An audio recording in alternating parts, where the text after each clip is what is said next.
No niin, terve taas videolle. Tässähän oli ajatus jatkaa näitä pakosarjoja eteenpäin, mutta autoon tuli pikku mekaaninen vika. Pieni hetki. Esittelen tästä tämmösen pikku jutun. Joo, elikkä oli ajatus lähteä eilen, kun oli hyvä keli, ulkoiluttaa illalla autoa ja auton alta kuului semmonen voimakas toimintaääni. Ihan semmonen ääni, että ihan kuin kardaani osuisi vähän koriin. Joo, ei paha. No mä kuitenkin tosiaan pikkasen kokeilin, kolmas vaihteli. Ei. Oho.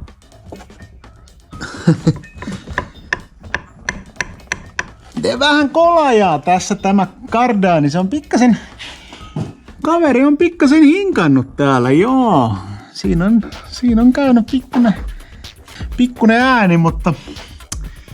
Joo, no minäpä katon, että onko tohon mitään tehtävää, onko mulla yhtään tämmöstä osaa enää vapaasti varastossa. Se voikin olla, ettei välttämättä oo, mutta katsotaan. Jos ei löydy, niin mä jatkan hitsihommaa. No mä kuitenkin päädyin tekemään sitten pakosarjoja tässä. Nythän meillä on molempien pänkkien yksilöt taas tehty ja ei perhana löytynyt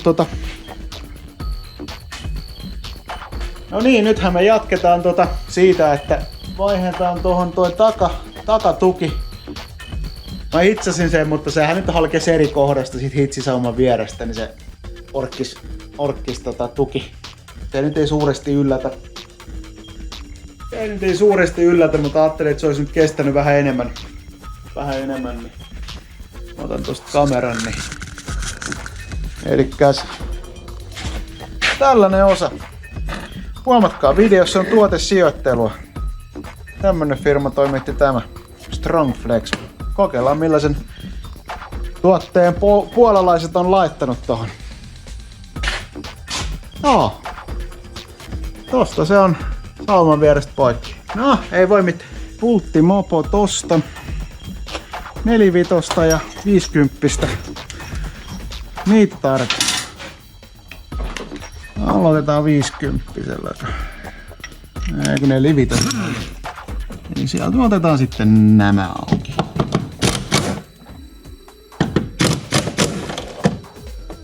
Itse asiassa voisi itse asiassa olla tuolla paikallaan, jos meille riittäisi vaan.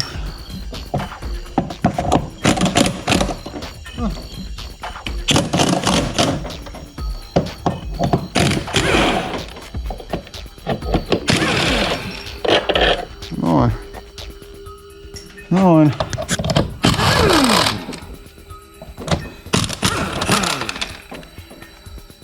Nää nippusit vaan tos pitää tässä vähän tämmöstä sukkaa paikallaan tossa, että siinä menee aika läheltä toi polttoainelinja, niin ei osu siihen.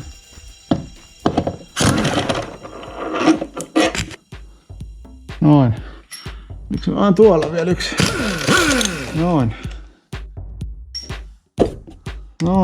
Sitten toi vielä tosta. No se ei paljon pidellä.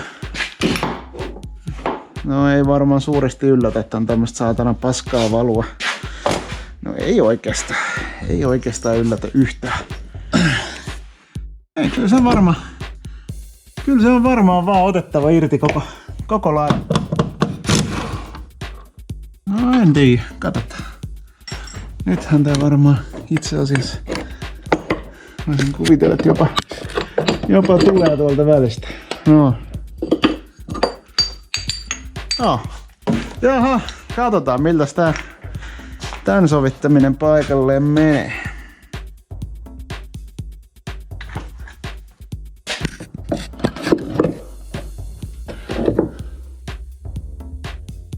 Jaa. No niin.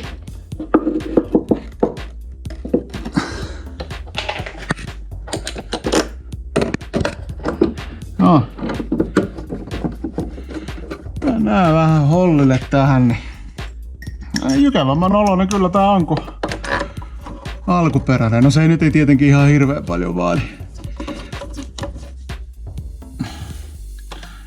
Tuossa kaveri sanoi, että näitä on mennyt jopa ihan vakion.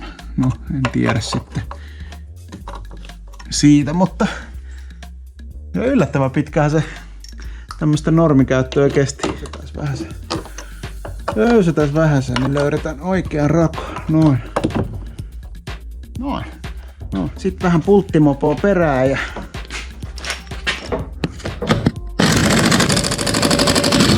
No. No niin, se oli siinä. Toi pyörähti. Ihan eri kiva. Ihan eri kiva. Ihan eri kiva. Mä oon vaan nähnyt tuota reijää.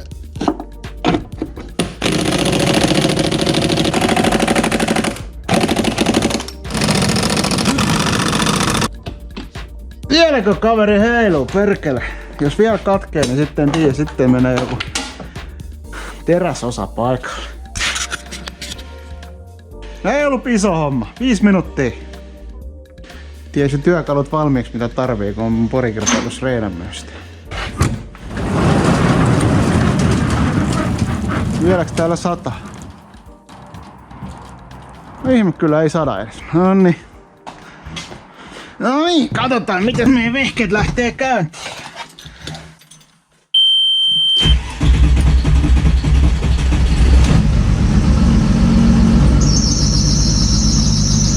Joo, hihna luistaa niinku aina.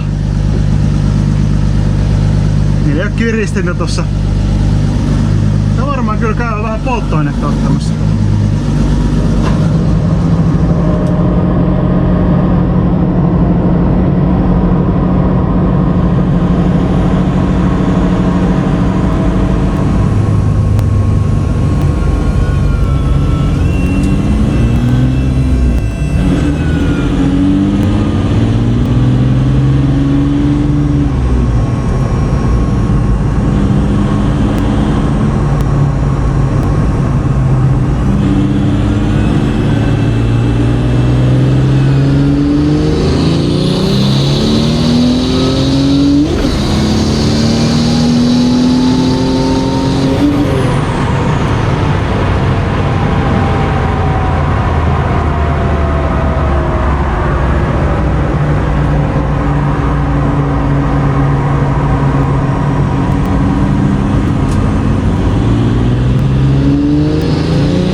Nythän mulla olisi täällä tuotteita.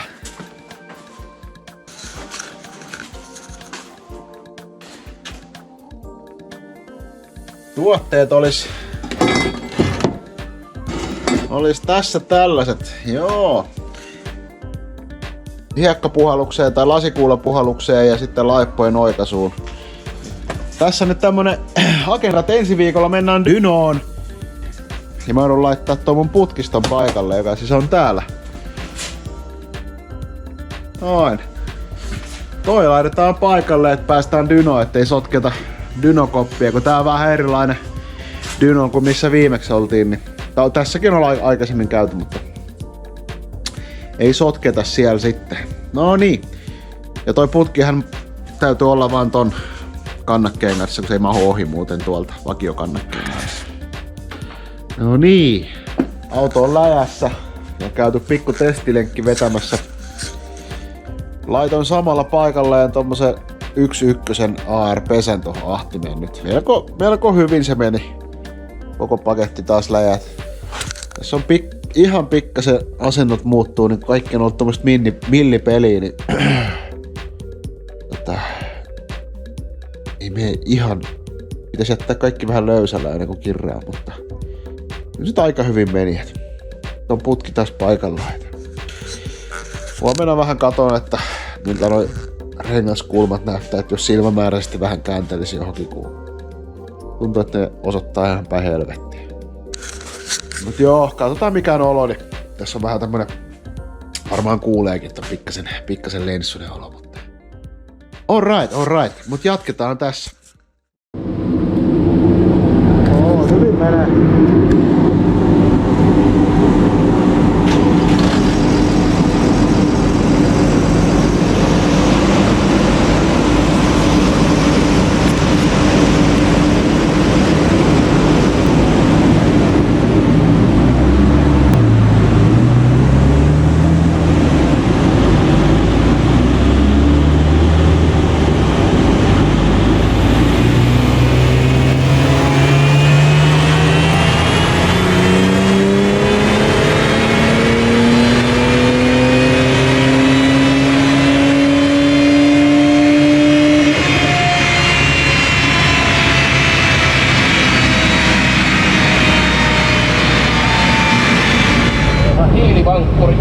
Aika paljon tuli, mä olin vähän yllättynyt.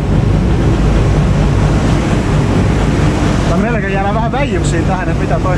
No siinähän on paikka vapaana. No.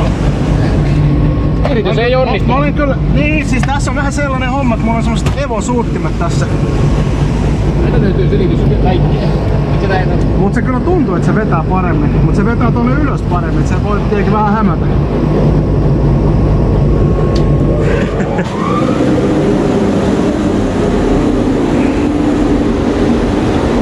Joo, tää ei oo ihan niin raju. Mut on kyllä jännittävä tilanne ihmiselämässä. Koska se kyllä vetää ihan selkeästi paremmin kadulla, niin se niinku vähän ihmetyttää.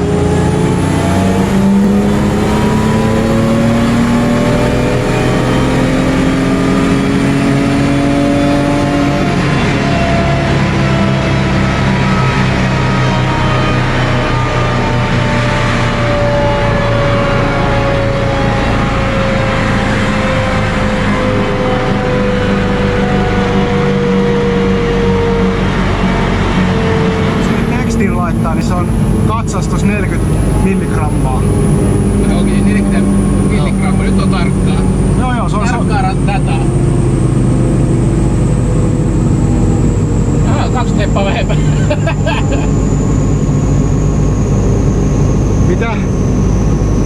Ei 2 teppaa vaan vähemmän. Ei jumalauta. Nyt on mennyt turhatyö hukkaan. No on.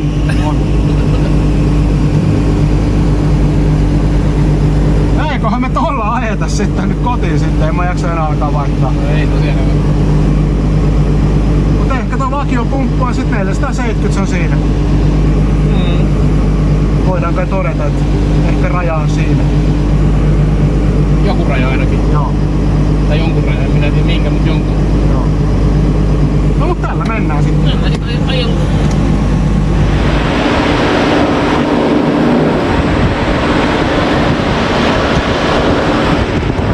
Siinä on niinku ihatusti vähemmän syöttöä. Sellainen tilanne, että pakosatsit on nyt puhallettu ja vedetty tasopinta tästä oikein vimpan päällä. Se voi oikein tässä kokea. Tää ehkä... No. Noin. Hienosti menee. Mähän kävin tässä välillä penkissäkin. Viime viikolla itse asiassa. Ajattelin, että katsotaan paljon siinä uusilla suuttimilla tehoa lisää. No eihän siinä ollut yhtään. Se oli käytännössä melkein hepalleen sama kuin viimeksi. Eli oliko se nyt 469,8 vai 9? Eli no, käytännössä 470 heppaa ja 800 newtonia. Ja siis sinänsä on hyvin hauska, koska auto tuntuu, että se vetää paremmin. Ja sitten mä mietin, että onkohan tässä semmonen tilanne, että pumpusta loppuu toi sisäinen siirtopaine vähän kesken. Et kun se dynoveto oli aika pitkä, niin siinä kerkeä sisäinen siirtopaine romahtaa. Mut sit taas kadulla, tässä kun on käynyt testailemassa nopea 2-3 vaihe, vähän 4, niin siinä se siirtopaine vielä pysyy, koska se on niin nopeet nämä vaihteenvaiheet, että se kerkeä jotenkin täyttää sen pumpun sisäisesti kammiot siellä. Että en tiedä. Ehkä. Ja on kyllä aika sisäiset kanavat pumpussa on aika pienet. Niin täytyy vähän miettiä sitä, että tarviiko niille tehdä jotain vielä, mutta... Niin, ja sit mä kokeilin vielä katsastussoftalla yhden vedon. Ihan piruttaa semmonen dyno, millä oli noin 400 heppaa. Niin sillä samalla softalla tuli nyt 450. Et onko nyt tosiaan niin, että ollaan tämän pumpun niin sanotun maksimin rajoilla, eli 470 tuntuisi ehkä olevan tämän pumpun maksimit, mutta mulla on pari jekkua vielä mielen päällä ja mä katon, että onko niistä meillä iloa. Lisäksi ajattelin laittaa vielä sisäisen kammiopainemmittauksen. Jos nyt kelit vielä sallii, että pystyy vetämään vetoja. Mutta joo, tällainen. Nyt viimeistelen nämä. Nämä lähtee maailmalle. Jos sä haluat näitä lisää, niin ole koodes. Mä oon varmaan tästä talven aikaa kerkeen taas näitä hitsaamaan. Ainakin sarjan pari. Niin ota yhteyttä. Kiitos kun katsoit seuraavaan videoon. Moi moi!